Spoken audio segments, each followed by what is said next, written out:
We'll start with you, Ms. R. Scott. This is your first time that you're running for office. As a person who has no experience, no prior political experience holding office, why should the residents of Miami-Dade County trust you with this position? That kind of ties into that last question, because again, service is what I do. I had no desire to run for office. Anybody who knows me knows that folks have been asking me to run for some time now, because to whom much is given, much is required. And the various leadership roles that I had, but for the grace of God, folks tap you for leadership and they see something in you that you don't see in yourself. I didn't want to run. I was straight on that. But it was a series of unfortunate events that brought us here. One of those unfortunate events is that my good friend Chris Benjamin decided that he wanted to run for judge instead of continue his service as state rep for District 107. I've served as committee chair for Delta Gyms. I've served as the president of these bar associations, but most importantly, used those platforms to make sure that we connected with the community. I put on countless forums with the Circle of Brotherhood, Mr. Randolph and I have, in regards to getting your house in order, estate planning and such, just because I want to make sure that my people don't perish for a lack of knowledge. I help, I educate, I advocate. That's what I do and will continue to do. Thank you, Ms. R. Scott.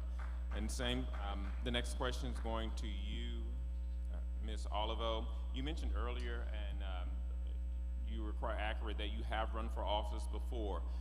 During that time when you run for office, you were not elected to the position that you ran for. What changed since then, and why should Miami-Dade County residents elect you to this office?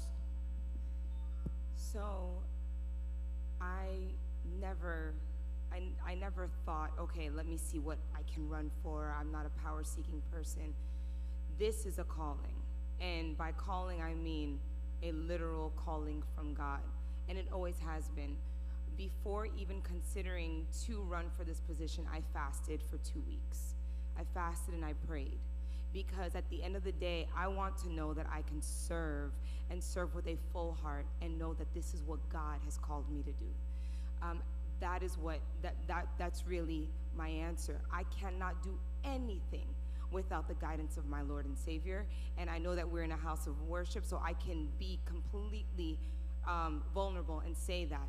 And knowing that my heart for my community is what drives me, and knowing that there is a place for me, regardless of whether I've had political experience or whether I've won a race or not, God has still called me, and the service is still needed.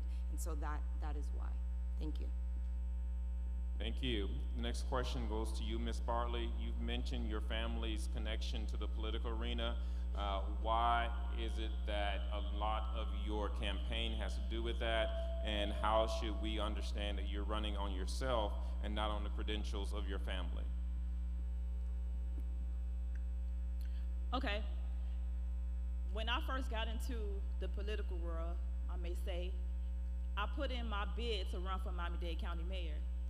Nobody in my family knew about it, not even my father, the person that I'm close to. So when I ran for Miami-Dade County Mayor, my dad said, "Are you crazy?" I said, "Yes, I must be. It's in my blood, and I'm passionate about my community and what I do.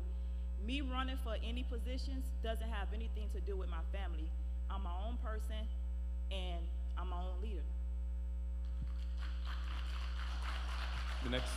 The next question is to you, Mr. Francis. Until recently,